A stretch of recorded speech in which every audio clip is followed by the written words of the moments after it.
কথাটো ভাবি নল'ব যে নৰেন্দ্ৰ মোদী আৰু হিমন্ত বিশ্ব শৰ্মাৰ নিৰ্বাচনত আমি কৰবাত কিবা গণ্ডগোল কৰি ক'ৰবাত কিবা গণ্ডগোল কৰি এইবিলাক ভাবিয়ে নল'ব। আৰু এই নিৰ্বাচনত মই দায়িত্বত থাকি মই এইখন দুনিয়াৰ চবকে চিনি পাওঁ আৰু কোনে কিমান গণ্ডগোল কৰিব পাৰে তাকো চিনি পাওঁ। সেইকাৰণে আপোনালোকে মনৰ পৰা ওলাই দিব। এই বিজেপি হওক এজিপি হওক কোনে কোনো ধৰণৰ মনত এটা কথা নাৰাখিব। মোৰ খবৰ আহিব মোৰ খবৰ আহিব এতিয়া আপোনালোকে কত গণ্ডগোল এই চিটটো 100% জিকা চিট। ইয়াত যাতে আমি কোনো নিজৰ মাজত গণ্ডগোল কৰি বেয়া নকৰোঁ তাৰ কাৰণে আপোনালোকে একদম মন বান্ধি লওক। আৰু ইয়াত এইটো ভাবি নল'ব যে এমএলএ হৈ কি কৰিব, এমএলএ হৈ কোনো কাম একো কৰি নিদিয়ে। মই আপোনালোকক একদম চিধাকৈ কৈছোঁ, ধৰ্মেশ্বৰে একো কৰি দিব নোৱাৰে। যি কৰিব লাগিব হিমন্ত বিশ্ব শৰ্মাই কৰিব লাগিব। ধৰ্মেশ্বৰে কিবা কৰি দিব, ধৰ্মেশ্বৰে ভাল লগা মানুহবিলাক কেইদিনমান পিছত দেখিব তেওঁলোকে লাগিব। মই আজিয়ে কৈ দিছোঁ। গতিকে এতিয়া কিমান ঘনিষ্ঠ হৈ ঘূৰি নাথাকক, পিছত কেইদিনমান পিছত তেওঁ লাগিব লাগিব। এইটো যি কৰিব ইয়াৰ কাৰণে যি কৰিব হিমন্ত বিশ্ব শৰ্মাই কৰিব। আৰু এইটো সেইকাৰণে হিমন্ত বিশ্ব শৰ্মাৰ ইলেকশ্যন। আৰু মই আপোনালোকক কৈ গ'লো যে এই ইলেকশ্যনটো জিকোৱাৰ দায়িত্ব মোৰ। মই কাকোৱে কম্প্ৰমাইজ নকৰোঁ। অসম গণ পৰিষদ আৰু ভাৰতীয় জনতা পাৰ্টিৰ সকলো কাৰ্যকৰ্তাৰ লগত একেলগে বহিলোঁ আৰু আগন্তুক নিৰ্বাচনৰ কাৰণে প্ৰস্তুতি সম্পৰ্কে আলোচনা কৰিলোঁ। ইতিমধ্যে আমাৰ কাৰ্যকৰ্তাসকলে খুব সুন্দৰভাৱে কাম কৰি তৃণমূল পৰ্যায়লৈ কামবিলাক আগবঢ়াই লৈ গৈ আছে আৰু মই আশা ৰাখিছোঁ যে দুয়োটা দলে খুব সুন্দৰ সমন্বয়েৰে কাম কৰি আমাৰ প্ৰাৰ্থী ধৰ্মেশ্বৰ ৰয় ডাঙৰীয়াক বিপুল ভোটত বিজয়ী কৰিব, তাত চিন্তা কৰিবলগীয়া নাই। অহা 26 তাৰিখে আমাৰ মুখ্যমন্ত্ৰী ডাঙৰীয়া ইয়ালৈ আহিব আৰু মুখ্যমন্ত্ৰী ডাঙৰীয়াই সভা সম্বোধন কৰিব। আমাৰ বিশ্বাস আছে যে প্ৰতিটো মুহূৰ্তে মুহূৰ্তে ভোট বাঢ়ি গৈ থাকিব আৰু বজালী সমষ্টি এটা বিপুল ভোটৰ মাৰ্জিনত বিজয়ী হ'ব। ইয়াত কোনো চিন্তা কৰিবলগীয়া নাই।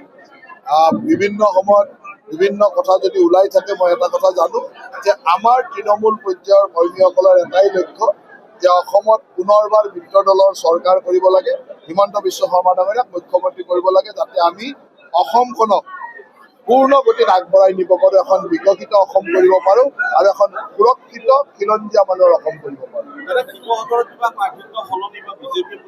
এনেকুৱা কোনো কথা নাই। আমাৰ দলে কথা পাতি আছে।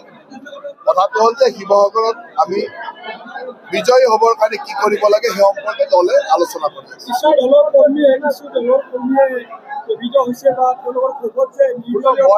মই নাভাবোঁ যে ক'ৰবাত ক্ষোভিত হৈছে, কাৰণ আমাৰ ইয়াৰে মানুহ যিমান ক্ষোভিত নহ'লেও গৈতো আৰু 860 জন শ্বহীদ কৰা দলটোৰ লগত নাযায়, যাব নেকি? যিমান ক্ষোভিত হ'লেও পাকিস্তান প্ৰেমী মানুহটোৰ লগততো নাযায়। গতিকে ক্ষোভিত হ'ব, কিন্তু সঁচা কথাটো এইটো যে আমাক ইমান বেছি হয়। প্ৰত্যেক দলে টিকট বিচাৰিছিল, টিকটটো নাপালে দলৰ কৰ্মীসকলে অকণমান ক্ষোভিত হয়, ইমানেই কথা। এই ক্ষোভে কেতিয়াও পাকিস্তানৰ প্ৰেম নেদেখুৱাই নহয়। এই ক্ষোভে কেতিয়াও মানে অসমৰ ধ্বংস কৰিব বিচৰা মানুহবিলাকৰ লগত নাযায় নহয়।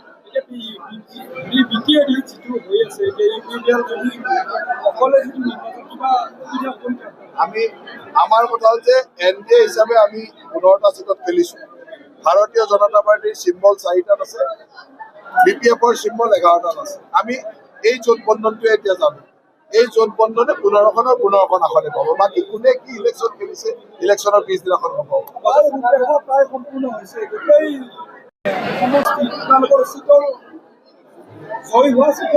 এইবাৰ ৰাষ্ট্ৰীয় গণতান্ত্ৰিক মৰ্চা বা NDA হিচাপে আমি মানে আপোনালোকে যিটো ভাবিব নোৱাৰে তাতকৈ বেছি চিট পাম, ইমানেই।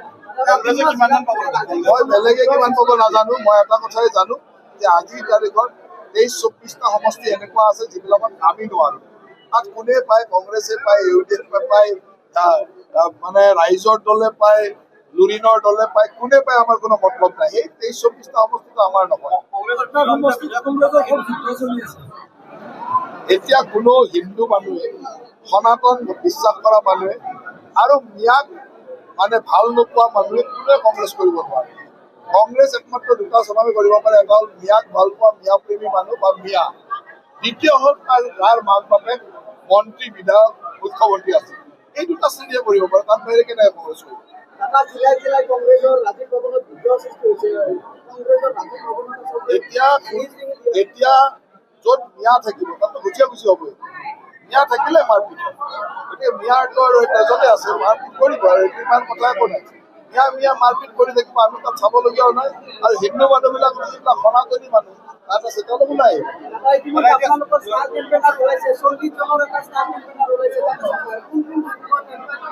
হ'লে দিব প্ৰত্যেক নিৰ্বাচনতে ষ্টাৰ কেম্পেইনাৰ 40 জনে দিয়ে এটা দলক তাৰ দলে নিৰ্বাচন তালিকা ওলাব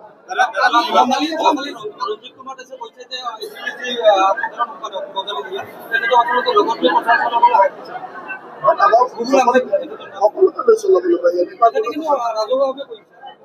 আপোনালোকৰ কেমেৰাই কিবা বিচাৰি পায় মই এইটো বুজি নাপাওঁ এইবিলাক কোনো কামেই নহয় এইবিলাক ইলেকশ্যন হ'ব এইটো আলোচনা ইলেকশ্যন হ'ল যে আমি কিমান ভোটত জিকিম এইটো আলোচনা কৰোঁ ভোট কাক লৈছে এইবিলাক আৰু কোৱা কথা নাই এইবিলাক আৰু নিৰ্বাচনৰ বতৰত চলে ধন্যবাদ গজালি এইবাৰ জিকাব লাগিব 100% জিকাম এইটো কোনো টেনশ্যন নাই